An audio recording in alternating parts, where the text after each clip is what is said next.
우릴 사랑하심이 측량할 수 없도록 넘치게 이게 밝게 변치 않는다는 걸 그를 사랑하는 이 어려워 보이지만 조금씩 우리 맘을 열대할 수 있어 우릴 사랑하심이 측량할 수 없도록 넘치게 이게 밝게 변치 않는다는 걸 각 가정마다 없어서는 안 될 물건들이 꼭 있죠. 저희 집에서도 없어서는 안 될 물건 중에 단연코 1위 뭘까요? 에어컨이요? 아유, 예, 중요하죠. 예, 근데 안타깝게도 그 순위를 좀 벗어났습니다. 예. 세탁기입니다. 식구수가 좀 적진 않다 보니까 하루 이틀만 밀려도 상당해요, 양이. 그래서 세탁기 없으면 안 되겠구나. 참 옛날에 태어났으면 큰일 날 뻔했다. 그런 생각을 좀 해보게 됩니다. 그런데 지난주 화요일 날 세탁기가 멈췄어요. 안 되더라고요. 그래서 저희 집사람이 세탁기 안 된다고 한번 보라고 보니까 안 되는데 에러 코드가 떴어요. 그래갖고 이게 저도 뭐 잘 모르니까 한번 찾아봤습니다. 그랬더니 이 에러 코드가 그 세탁기 회전판에 뭔가가 끼었거나 걸려갖고 돌아가지 않는 그런 현상이 나타났다고 합니다. 그래갖고 이거 어떻게 하지 하고 이제 수리를 부르려고 알아보니까요. 수리를 부르면 최소한도 출장비만 5만 원 이상 나오더라고요. 그래서 차라리 그냥 내가 직접 해야겠다. 5만 원 갖다 주느니 직접 하지. 그런 마음이 들어가지고 요즘은 참 그런 것도요. 영상이 잘 발달돼 가지고 그 찾아보면 다 나오더라고요. 어떻게 하면은 뭐 간단한 것들은 수리하고 뭐 고칠 수 있는지. 그래서 그거 보면서 제가 한번 도전을 해본 거예요. 처음엔 순조로웠습니다. 뭐 나삽 몇 개 풀고 뚜껑 열고 뭐 하는 것까지 이게 잘 되더라고요. 그 처음엔 분명히 순조로웠는데 중간부터 안 되더라고요. 어머나 뚜껑 다 열고 해놨는데 나삽 풀고 할 건 다 해놨는데 중간부터 안 되는 거예요. 그 안에 있는 가장 핵심적인 부분이거든요. 뭐가 껴갖고 이게 안 들어간다고 하는데 그 부분이 빠져야 되는데 죽었다 깨도 안 빠지는 거예요. 똥 쌀 뻔했어요. 그거 빼다가. 근데 똥은 쌌을지 몰라도 빠지진 않더라고요. 거기서부터 막히기 시작하는데요. 30분? 1시간? 그 세탁실에는 아무것도 없어갖고 더워가지고 낮에 시작을 했는데 아침에 시작한 게 점심이 되도록 그걸 못 빼고 있는 거예요, 제가. 그러는데 갑자기 이게 내가 뭐 하는 거지? 하는 생각이 막 든 거예요. 분명히 영상을 보면은 뭐 이거 분리하고요, 이거 뭐 분해하고요, 그러면 딱 빼면은 뭐 이거 잘 해결됩니다. 그래갖고 그 분해해갖고 청소만 하면 되는 문제거든요, 이게. 근데 그게 안 되더라고요. 그래갖고 도저히 제가 하는 방법으로는 안 되니까 다른 걸 또 찾아봤어요. 이거 안 될 때 어떻게 해야 되나. 그랬더니 거기서 그 소위 말하는 전문가죠. 전문가가 한다는 말이 덜어는 이게 너무 꽉 맞물리면은 안 빠지는 경우가 있습니다. 그거 어쩌라는 거야. 그 중간까지 다 풀었는데. 그러면서 하는 말이 이럴 때는 전문 도구가 필요합니다. 난 그거 없는데. 그렇잖아요. 전문 도구가 필요하다는 거예요. 그걸 또 찾아봤더니 세상에 몇만 원 해요. 그 주문하려고 봤더니 한 달은 있어야 된대. 우리나라에 없는가 봐요. 그러니까 아무튼 그래요. 결국은 수리를 신청했죠.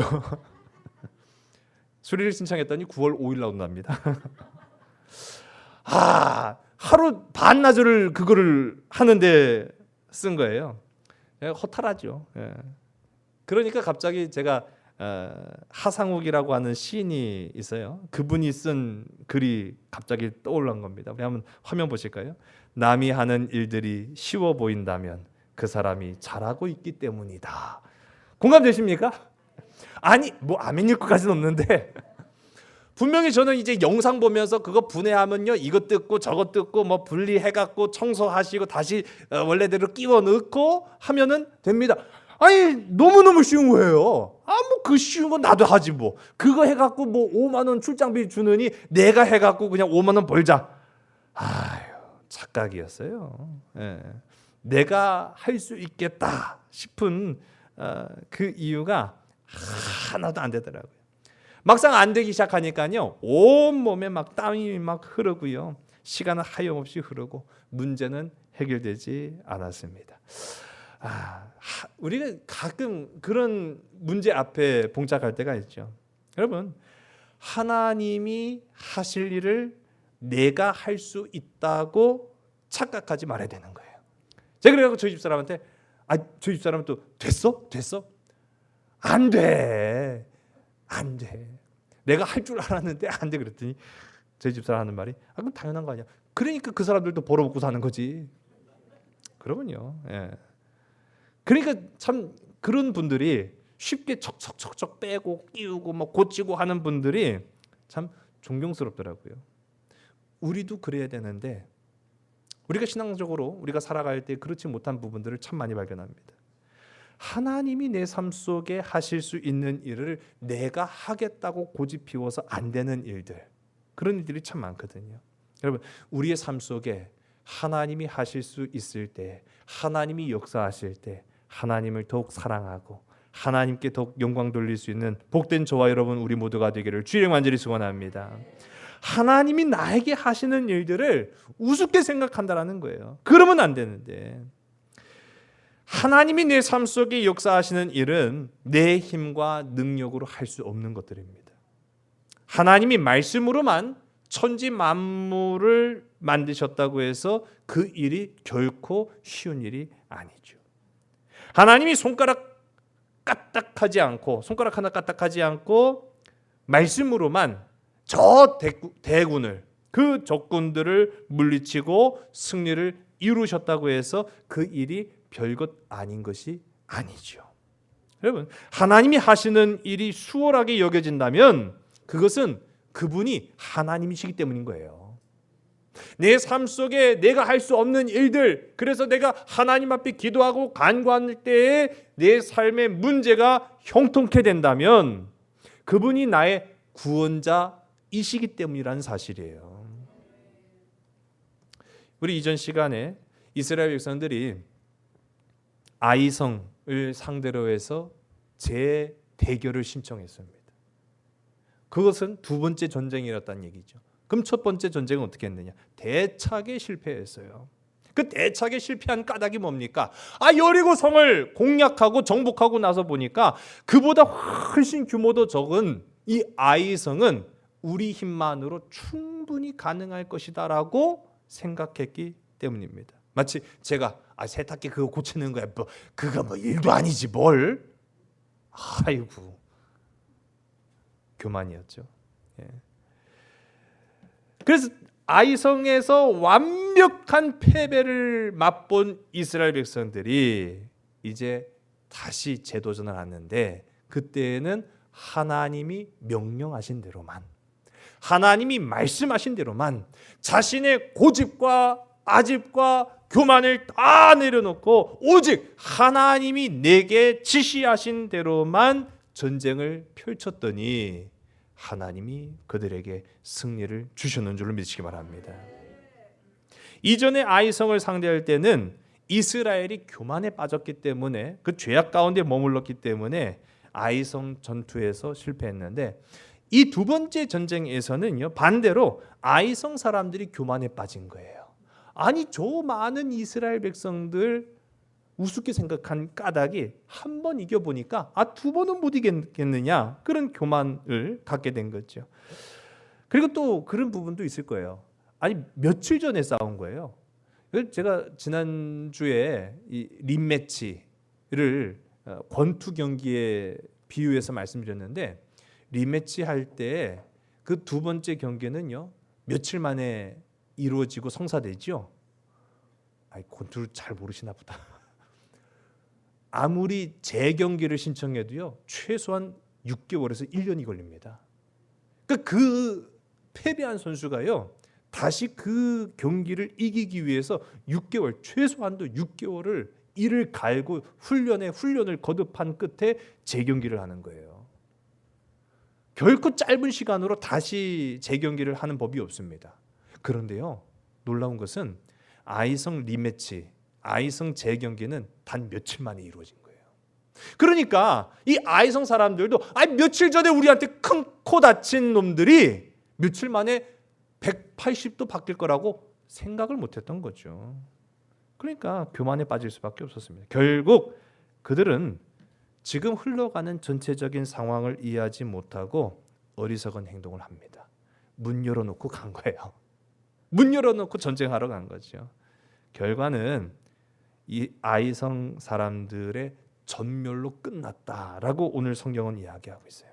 이 전쟁에서 무려 12,000명의 아이성 백성들이 죽게 됩니다.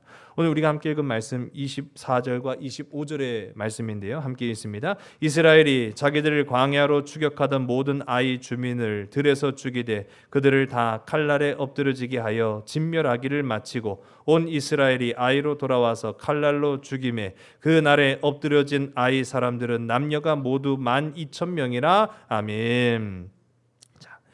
여호수아에 기록된 전쟁사에서 죽은 사람들의 숫자가 기록된 장면은 오늘 우리가 함께 읽은 이 본문 말씀, 이 아이성 전투에서의 전사자가 최초고 유일합니다. 그러니까 다른 전쟁에서도 이 이스라엘이 이겼어요. 제가 지난 시간 말씀드렸지만 7년 가나안 정복 전쟁 가운데 패배한 것은 이 아이성 전투가 유일했습니다. 그러면 그 이후에도 수없이 많은 정복 전쟁을 펼치면서 승리하고 이기고 사람들을 대적들을 죽이고 했으면은 그 전쟁에 대한 보고 기록이 있어야 될 거 아니에요. 없어요. 오직 유일하게 이 아이성 전투에서 죽은 이 아이성 사람들이 몇 명이었느냐? 12,000명이 전멸했다라고 기록하고 있습니다. 왜 그러면 아이성 전투만 유일하게 그런 전사자를 기록했을까라고 보면은요. 성경은 교만한 자세로 여호와와 싸운 자들의 이 패배가 얼마나 처참한가라고 하는 것을 아주 세세하게 기록함으로써 이후에 이스라엘 백성들에게 하나님을 대적하는 자들은 이렇게 기록될 것이다 라고 하는 것을 교훈을 주기 위한 까닭이었습니다. 그리고 아이성 사람들이 모두 전멸할 때까지 여호수아는 어떻게 했을까요? 그 지켜둔 손을 내리지 않았다라고 성경은 말하고 있어요. 오늘 우리 함께 읽은 말씀인데요. 26절과 27절의 말씀 보겠습니다. 아이 주민들을 진멸하여 바치기까지 여호수아가 단창을 잡아 든 손을 거두지 아니하였고 오직 그 성읍의 가축과 노력한 것은 여호와께서 여호수아에게 명령하신 대로 이스라엘이 탈취하였더라. 아멘. 자, 이스라엘도 180도 달라졌지만요. 며칠 만에 달라지는 건 불가능하다고 제가 말씀드렸습니다. 그 다 앞서 제가 말씀드린 것처럼 자신의 생각대로 된 게 아니라 누구의 말씀대로 했기 때문인 겁니까? 그렇죠. 하나님 뜻대로 했기 때문인 거예요. 여러분도 마찬가지입니다. 우리도 그렇습니다. 내 생각대로 단 며칠 만에 내가 변화될 거라 기대하지 마세요. 사람은 그렇게 쉽게 변하지 않습니다. 그런데요, 변화할 수 있습니다. 성경은 그렇게 말하고 있거든요. 단 며칠 만에 패배자에서 승리자의 자세로 기가 죽었던 이스라엘 백성들이 기가 산 이스라엘 백성들로 바뀔 수 있었던 까닭은 하나님의 말씀대로 행하고 하나님의 명령을 따라 순종했기 때문에 단 며칠 만에 저 사람이 왜 저렇게 바뀌었지? 하나님 뜻 가운데 있었기 때문이라는 거예요. 오늘 살아가는 저와 여러분의 삶도 하나님 뜻 안에서는 당당하고 담대함을 취하는 믿음의 백성들이 다 되시기를 주의 이름 간절히 소원합니다. 이스라엘도 달라졌지만요, 그들을 지도하고 이끄는 여호수아도 달라졌다라는 것을 우리가 보는 거예요. 아이성과의 재대결에서 여호수아도 굉장히 각별하게 신경 쓰는 모습들을 볼 수 있습니다. 아간 사건도 있었죠. 또 이 아간 사건에서 혼쭐이 난 여호수아와 이스라엘은 다시 하나님 말씀 앞에 서자. 내가 다시 순종하자. 철저히 순종하자. 단 1%의 오차도 남기지 말자. 여러분, 아간의 죄악 이야기와 이전 시간에 아이성 정복에서 실패한 사건은요, 성경이 수도 없이 강조하는 메시지를 우리에게 다시 한번 이야기하고 있는 것입니다. 우리 한번 따라해볼까요? 죄는 멸망에 이르게 하고 순종은 승리에 이르게 한다. 할렐루야. 저와 여러분의 삶 속에 이 말씀, 오늘 말씀이 주는 이 메시지를 꼭 기억하는 여러분 되시기 바랍니다. 죄를 쌓으면요, 그것은 아간의 죄, 한 사람의 죄였다고 했죠. 지극히 작은 걸 이야기합니다. 지극히 작은 것일지라도 내 삶의 멸망으로 이끄는 그 열쇠가 되지만 순종, 말씀 앞에 순종한다라는 것, 내 생각을 내려놓고 하나님의 음성을 듣기로 사모하고 그 뜻을 따라 살아간다는 것은 승리에 이르게 한다라는 것을 성경은 우리에게 날마다 이야기합니다. 여리고 성보다 훨씬 작은 아이 성도 한 사람의 죄 때문에 정복할 수가 없었어요. 그렇습니다. 당연한 것은 하나도 없다라는 거죠. 앞으로도 그럴 것이라는 사실을 이스라엘은 뼈저리게 깨닫습니다. 그러므로 하나님께 순종하는 것만이, 그리고 겸손한 태도로 주님 앞에 서는 것만이 승리의 비결이 된다라는 것을 이제 그들은 알기 시작해요. 자, 이제 우리가 살펴본 것처럼 잘못들을 고쳐 나가기 시작합니다. 아간의 죄도 그리고 아이의 성도 정복을 했어요. 자, 그러면 이로써 모든 문제가 다 해결된 거죠. 예, 이거 왜 오늘 우리가 함께 이 본문의 말씀을 읽었는지를 여기에서 우리가 알 수 있는 거예요. 자, 아간의 죄도 해결했습니다. 그 사람 잡아 죽였잖아요. 그 죄를 뽑아냈잖아요. 그러면 끝난 거 아니에요. 자, 아이의 성도 다시 정복을 해서 이겼어요. 그러면 해결된 거 아닙니까? 그러면 그 다음 단계로 이스라엘이 취해야 될 거는, 하나님, 그러면 다음 성도 갑시다. 다음 싸움도 하나님 뜻 가운데 맡기겠습니다. 그리고 그냥 가면 되잖아요. 자, 그런데 오늘 우리가 보는 말씀 속에 이스라엘 백성들은요, 그냥 그렇게 진격하고 그렇게 얼버무려서 이 모든 일들을 그냥 대충 지나가지 아니하고 정확하게 되짚고 간 거예요. 그것이 어떤 사건이었느냐라고 하면은, 하나님 앞에 나아가서 제사를 드리고 하나님과 우리의 관계를 다시 정확하게 밝히고, 그리고 언약을 갱신하는 사건이 오늘 본문에 나타나게 됩니다. 더러는요, 우리도 그런 경우가 있어요. 싸워요, 다퉈요, 뭔가 미묘하게 갈등이 생겼어요. 아주 큰 싸움은 아닐지라도 우리가 가끔 이제 가정이나 뭐 또 직장이나 일터나 또 이웃 간에 또 성도들 간에 더러는 크든 작든 마찰이 있을 수 있잖아요. 그런데 그러고 나서 시간이 얼마 지나면은 뭐 그 사람도 그런 대로, 나도 그런 대로, 아이 뭐 지나간 건 지나간 거니까 그냥 대충 얼버무려서 그냥 흘러가는 경우들이 있습니다. 그런데 이게 제대로 된 사과를 하지 않으면 이게 앙금처럼 계속 남는 경우가 있어요. 저는 그걸 확실히 알았습니다. 제가 가끔 저희 집사람하고 싸워요. 근데 모든 단초는 제가 다 제공을 해요. 그러면 누가 사과를 해야 되겠습니까? 아유, 어쩜 그렇게 저를 죄인으로 몰아가시는지. 그렇죠. 아니, 원인을 제공한 사람이 사과를 해야 되는 게 사실이에요. 그런데 시간이 지났다고, 아이 시간 지났는데 뭐 그걸 뭐 며칠 전에 한 거 가지고 또 사과를 하고, 아이고 남사스럽게. 그러면요, 나중에 반찬이 달라져요. 그리고 노후가 걱정돼요. 아, 뜨거운 죽 먹으면 어떡하지? 막 그런, 이제 자다가도 벌떡벌떡 일어나게 됩니다. 아, 그러니까 안 되겠더라고요. 여보, 미안해, 내가 사과할게. 아, 그렇게 해야 이제 되는. 아이고, 또 그렇게까지 해야 됩니다. 해야 되죠. 해야 되더라고요. 그냥 대충 얼버무려 지나가면은요, 그냥 덮어 지나갈 수는 있어도 나중에 그 문제가 다시 재발하게 되는 경우들을 봐요. 그리고 이스라엘도 마찬가지였어요. 하나님과 관계에서 그들이 아간의 죄를 도려냈습니다. 그리고 하나님의 말씀에 다시 한번 순종해서 아이성 전투에 임하였더니 승리를 거뒀습니다. 아, 하나님과 우리 사이의 문제가 다 해결됐구나. 아니에요. 그걸 너무나도 잘 알기에 오늘 여호수아와 이스라엘이 한 행동을 보니까, 하나님 앞에 나아가서, 하나님, 이제 우리는 다시 계약을 맺겠습니다. 하나님 말씀대로 살겠습니다. 하나님 뜻대로 순종하겠습니다. 우리는 주님의 백성입니다. 그러니 우리에게 승리를 주시옵소서 하는 그런 모습들이 나타납니다. 이게 바로 바꿔 말하면은, 아까 제가 말씀드린 것처럼, 아, 시간 지났는데 뭐 다 된 것 같은데 뭘 그걸 또 언급하고, 아이 귀찮게. 아니에요. 여러분, 하나님 앞에 날마다 순종하는 모습으로 나아가는 저와 여러분 되기를 주의 간절히 소원합니다. 이스라엘 백성들은요 진격을 멈췄어요. 더 이상의 진격을 멈추고 재물을 가지고 하나님과의 언약을 통하여서 이 갱신 그리고 하나님과의 관계를 개선하고자 하는 모습이 오늘 본문의 말씀입니다. 자, 이스라엘이 이동을 합니다. 아이성 전투에서 이기고 나서 그들이 어디로 이동을 했느냐라고 하면 화면에 보시면은요. 자, 여기가 이스라엘 지도인데 이스라엘은 참 많은 산들이 있어요. 그 가운데 보시면은 자, 여기 보시면 에발산이라고 보이죠.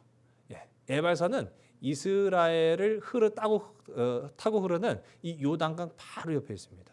자, 이 에발산이라고 하는 곳으로 옮겨가요. 근데 그 에발산이 위치한 곳이 어디냐? 화면 속에 보시는 저 세겜이라고 하는 땅입니다. 세겜. 자, 이 세겜까지 아이성에서 이긴 이스라엘 백성들이 이동을 하는데 옆 동네가 아닙니다. 무려 40km를 걸어가야 돼요. 40km 요즘 같은 뭐 차로 금방이죠. 근데 걸어가야만 했단 말이에요. 몇 사람만 가는 게 아니에요.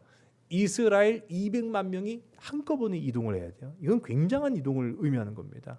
하루길을 가서 세겜으로 이동을 합니다. 그곳에는 우리가 잘 아는 한 산이 있어요.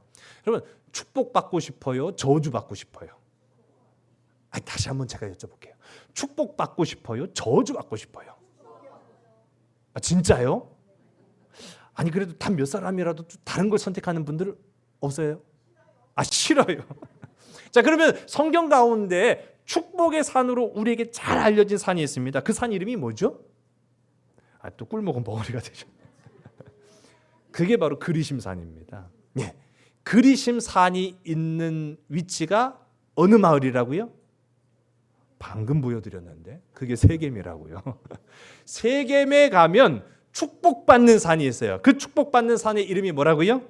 그리심산. 자, 이 그리심산은요 이스라엘 백성들에게 또는 성경을 통해서 전통적으로 축복의 산으로 불리며 이곳에는요 생명과 번영, 하나님의 은총이 임하는 곳이다. 그렇게 이제 선포가 돼요. 자, 그래서 그리심이라고 하는 이 말의 의미는 잘라내다, 가르다, 이게 구별하다는 거예요. 무엇과 구별하는 거예요? 죄와 구별하는 거예요. 죄와 구별된 것이 축복입니다. 죄와 구별된 것이 하나님의 놀라운 선물이고 생명이라는 것을 우리가 알게 되는 거죠. 자, 그렇다고 한다면 이스라엘 백성들은 이 세겜 땅에 도착했을 때 어디로 올라가야 됩니까? 다시 한번 제가 여쭤볼게요. 축복받고 싶어요? 저주받고 싶어요? 당연하죠. 그럼 축복받고 싶으면 이 세겜에 도착한 이스라엘 백성들이 자, 우리 저주의 산으로 가자. 맞아요, 틀려요? 그럼 어디로 가야 돼요? 그리심산으로 가야죠. 자, 그런데 그들이 간 곳은 에발산. 이 에발산은요 그리심산을 마주보고 있는 산입니다.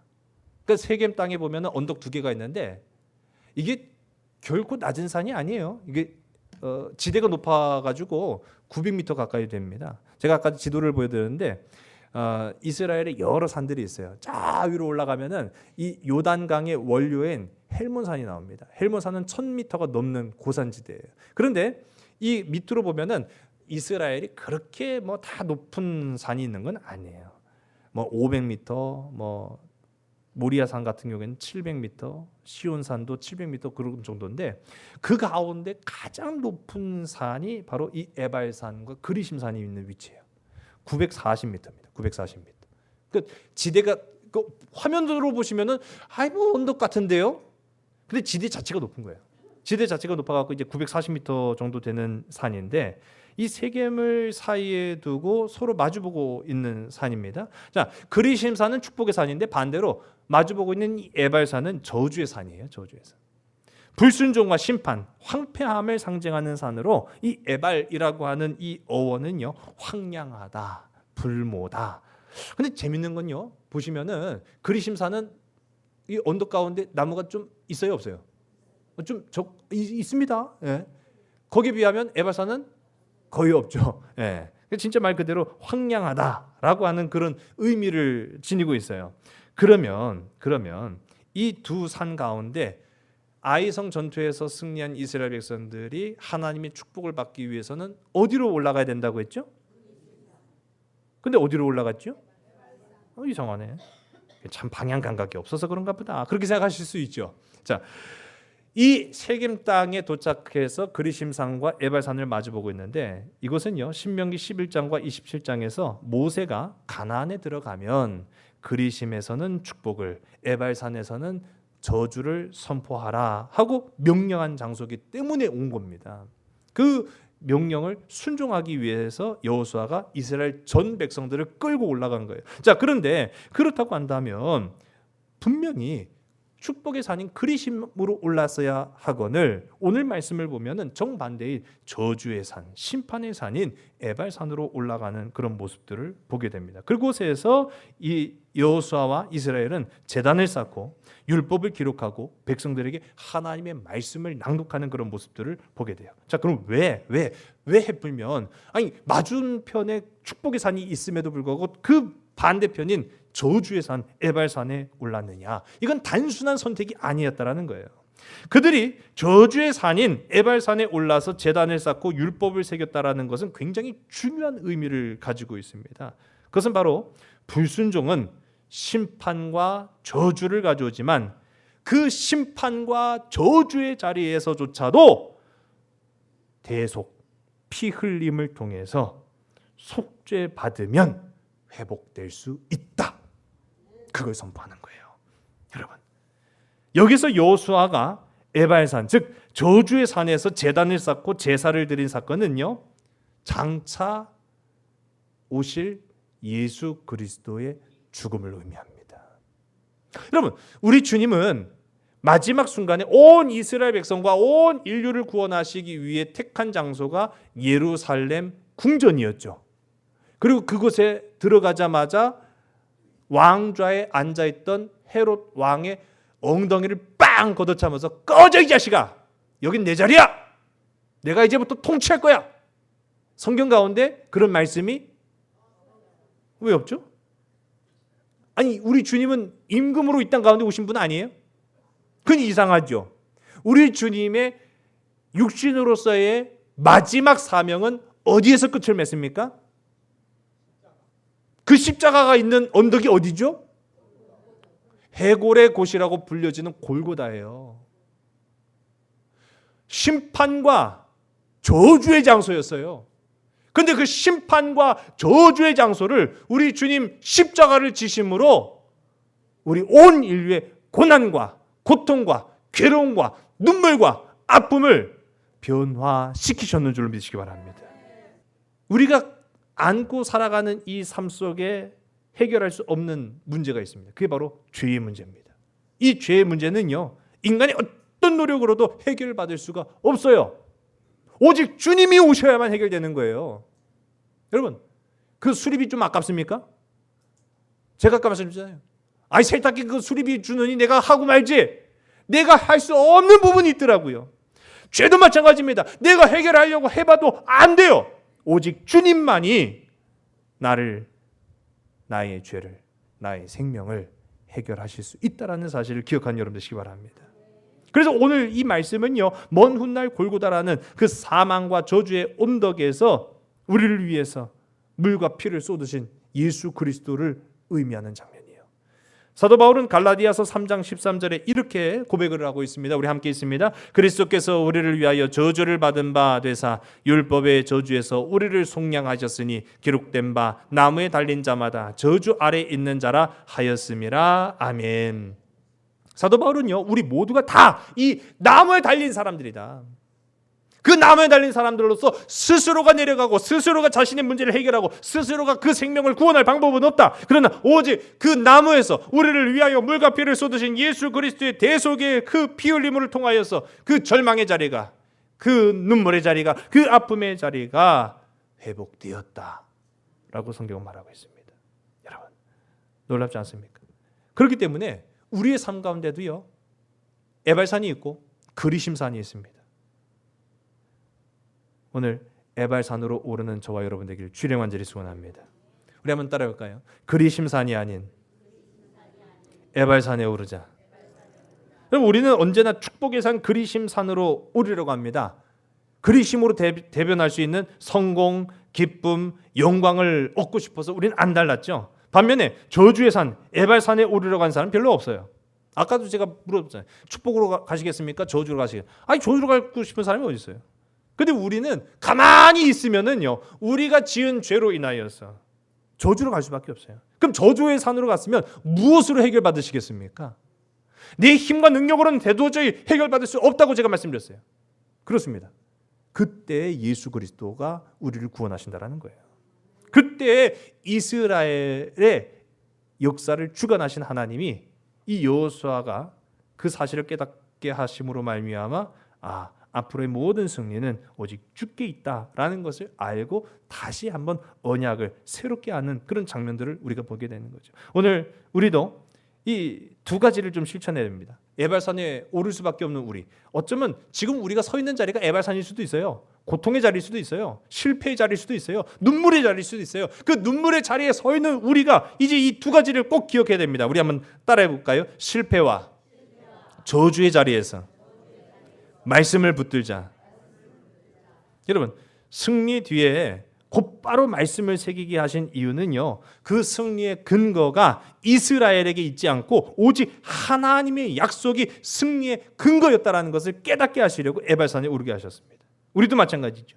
축복의 순간, 승리의 순간, 그것이 나 때문이라고 착각하지 말라는 거예요. 또 실패의 순간, 고통의 자리에 있어도 낙심하지 말라고 성경 말하고 있습니다. 말씀을 붙들면 하나님은 우리의 삶 속에 영원한 승리를 주십니다. 그 우리가 말씀을 묵상하는 태도와 자세가 늘 있어야 돼요.